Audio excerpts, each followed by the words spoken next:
Hey guys, my name is Kelly, and some of you may know that I do energy healing and I'm an author of two books.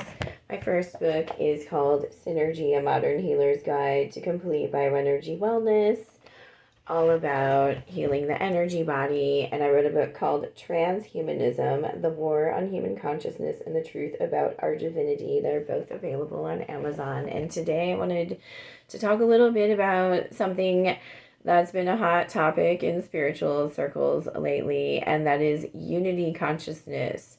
What does it mean exactly? And this is my take. You're free to have a different opinion. Um, but yeah, in my work, I reference the law of one a lot.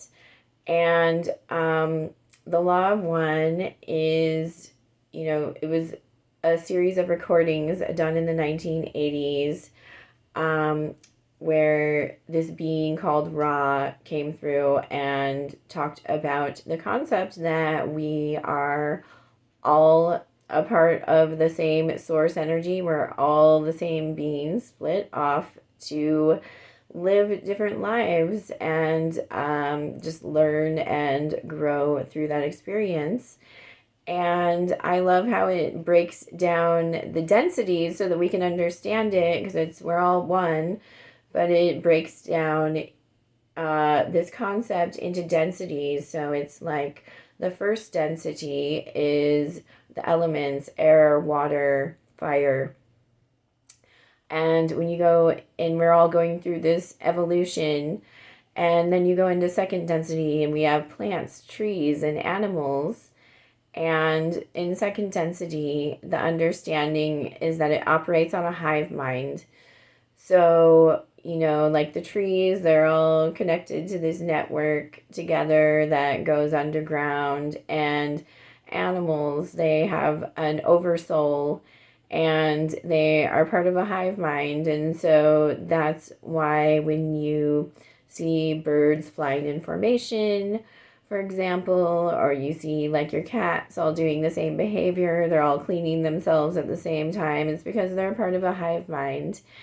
And in the law of one, they say that when you have a pet or you give a lot of extra energy and attention to a second density consciousness, you're investing in them. You're investing in them to developing an individual identity so that they can then reincarnate as a third density human or whatever third density being.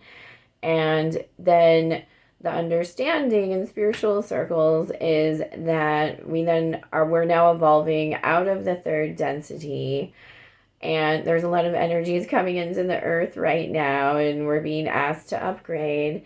And so we're going out of third density, moving into fourth, which is a bridge to fifth, and then it keeps going from there. And the understanding is we're going into fifth density and we're going to be in unity consciousness. And I've heard some people saying that this is a trap, that they want to trap us into a hive mind.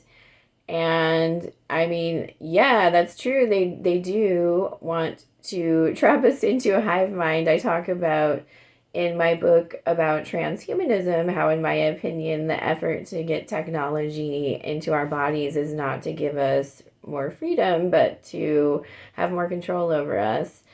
Um, but however, in my opinion, the unity consciousness we're going into is just the understanding that there's a collective consciousness field, and we're able to tap into that. And we're able to actually, all of our technology can do things that we can already naturally do.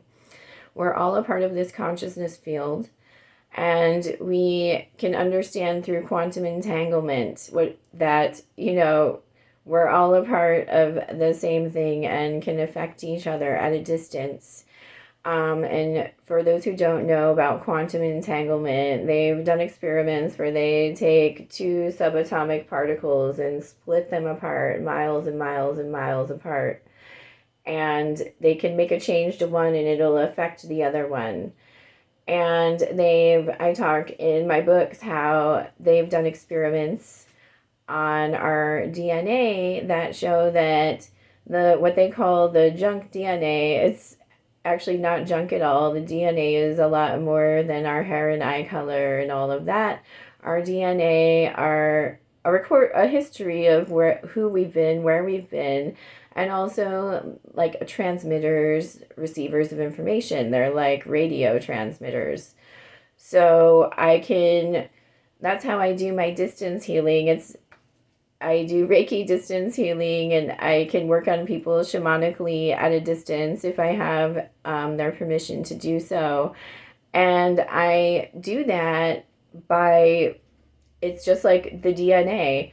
I focus on them, and it's like I'm creating a little wormhole to the person by focusing on them and sending them healing and focusing on, their hologram, and I journey into the non-ordinary realms and work energetically, and it affects the physical body because the physical body is actually energetic and we just perceive it as physical. And we're all a part of this consciousness field. And that is, what, in my opinion, what the unity consciousness means. It doesn't mean that we're going to be carbon copies of each other and like little marionettes all having the exact same thoughts and beliefs and opinions, because what's interesting about that? We're here to learn and grow from each other, and so we should accept and thrive on our differences, but also know that we're all a part of the same consciousness field. And so when you understand that, it helps you want to work on healing yourself more and maybe being nice to other people, because you realize how everything has a chain effect. We all affect each other.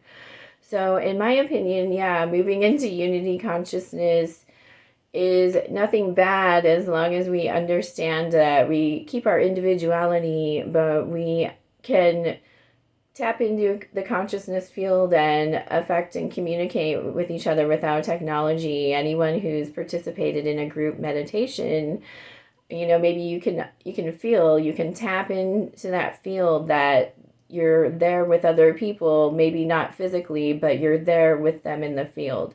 So in my opinion, that's what it's about. It's nothing bad or scary, although, it could be taken that way, or there could be people who want to steer it that way. But we need to understand what's going on and drop the fear about it.